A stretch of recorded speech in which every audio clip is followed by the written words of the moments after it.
একটি নতুন রেসিপি তোমাদের সাথে শেয়ার করতে চলে এলাম। আজ আমি তোমাদের সাথে ট্যাংরা মাছের একটি রেসিপি শেয়ার করব। আজ আমি ট্যাংরা মাছের ঝাল বানাবো।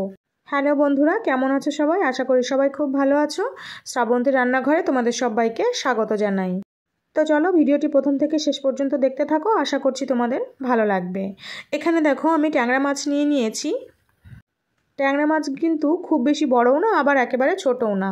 মাছের মধ্যে কিন্তু আবার ডিমও হয়েছে।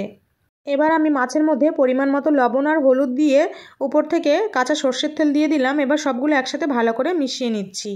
ট্যাংরা মাছ যেহেতু ভাজার সময় ফাটে, সেই জন্যে একটু কাঁচা সর্ষের তেল মাখিয়ে নিলে কিন্তু ফাটার চান্স অনেকটাই কমে যায়। এবার আমি কড়াইয়ে সর্ষের তেল গরম করে মাছগুলো ভেজে নিচ্ছি। সবগুলো মাছ আমি ভেজে নেব। এই রকম ট্যাংরা মাছ কিন্তু ঝাল ছাড়াও শীতকালীন যে কোনো সবজি দিয়ে খেতে বেশ ভালো লাগে। মাছগুলো আমার ভেজে নেওয়া হয়ে গেছে। এবার আমি ওই তেলের মধ্যেই কালো জিরে ফোড়ন দিয়ে কয়েক কোয়া রসুন থেতো করে নিয়েছিলাম সেটা দিয়ে দিলাম। রসুনটা একটু ভাজা হয়ে এলে এর মধ্যে আমি কুচনো পেঁয়াজ অ্যাড করে দিলাম। পেঁয়াজটা একটু লাল লাল হয়ে এলে এর মধ্যে আমি দিয়ে দিচ্ছি পরিমাণ মতো লবণ। এরপরে আমি এর মধ্যে অ্যাড করে দিলাম টমেটো কুচি।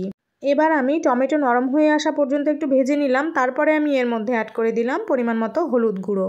তারপরে কাঁচা লঙ্কা দিয়ে পেস্ট করে রাখা সর্ষে ছাঁকনি দিয়ে ছেঁকে নিয়েছিলাম, সেটা অ্যাড করে পরিমাণ মতো জল দিয়ে ঢাকা দিয়ে ঝোলটা ভালো করে ফুটতে দেব।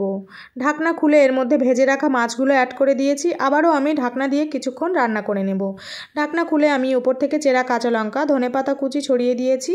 এবার আরও কিছুক্ষণ রান্না করে নেওয়ার পর উপর থেকে আমি কাঁচা সর্ষের তেল ছড়িয়ে কিন্তু গ্যাসের ফ্লেম অফ করে দেব।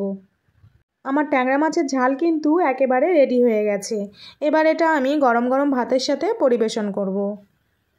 তো ভিডিওটি এবং রেসিপিটি কেমন লাগলো কমেন্ট করে জানিও। ভালো লাগলে লাইক শেয়ার করে দিও। আর যারা আমার চ্যানেলটিকে এখনও সাবস্ক্রাইব করোনি, সাবস্ক্রাইব করার জন্য অনুরোধ রইল। আর পাশে থাকা বেল আইকনটি প্রেস করে দিও যাতে আমার প্রত্যেকটি ভিডিও তোমাদের কাছে পৌঁছে যায়। আর যারা ফেসবুক থেকে দেখছো তারা কিন্তু অবশ্যই ফলো করে দিও। এখানে দেখো আমি মাছগুলো পরিবেশন করে নিয়েছি। তোমাদের কার কার ট্যাংরা মাছ খেতে ভালো লাগে কমেন্ট করে জানিও। এই মাছ আমার কিন্তু বেশ পছন্দের। দেখা হবে আবার কোনো নতুন রেসিপি নিয়ে নতুন ভিডিওর সাথে। আজকের মতো চলে যাচ্ছি, টাটা।